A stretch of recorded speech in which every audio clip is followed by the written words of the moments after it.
Okay, so what we got going on here is I'm fixing to do the E3 to E4 conversion. I went ahead and done the 3 coats of poly on all the wood pieces for the E4 conversion kit. So I'm now going to completely disassemble my E3 so that I have all the complete and correct parts for when I assemble the E4, because it will require it as it is an upgrade. I'm going to go ahead and pause the video while I disassemble this, and we'll go from there. As it may seem, I've went ahead and disassembled my E3, kept many of the parts that I was going to need. The steppers, the gears, most of the bolts, and I'm going to keep this piece, the bed, and the gantry close by, because Bob says when you're doing the E3 to E4 conversion, you're going to need some of the screws. So woohoo, more screws. So with that all said and done, I'm going to go ahead and stop this, go ahead and get everything cleaned up, and then get the stuff out to go ahead and start assembling the E4. So to start with, we're going to need these pieces here. You're going to need 2 Z2s, which would be these. You're going to need a Z1. You're going to need your Z3, which would be this big piece. You're going to need a Z5 and a Z4, and then you're going to need your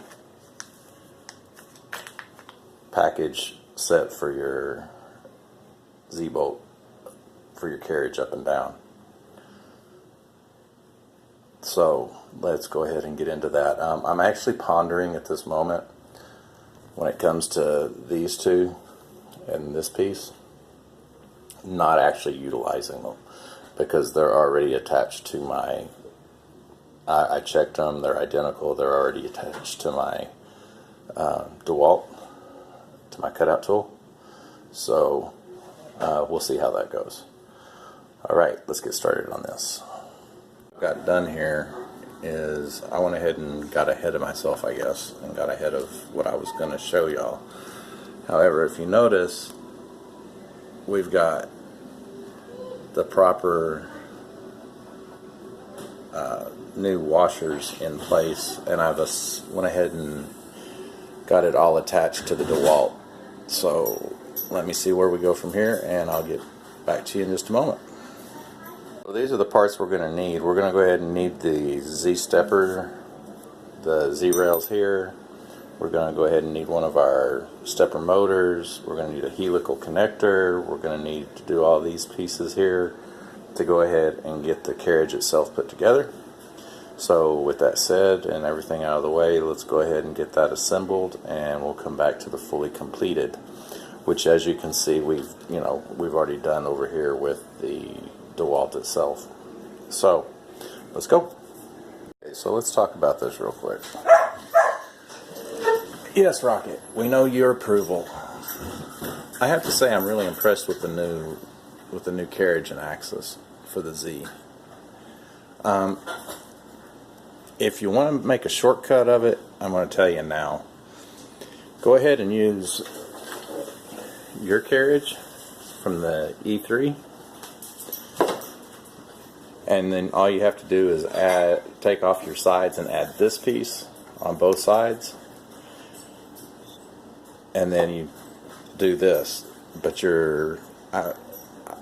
thankfully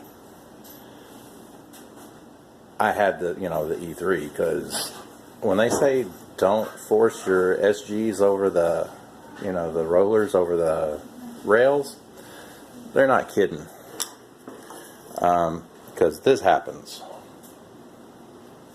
As you can see on both of them,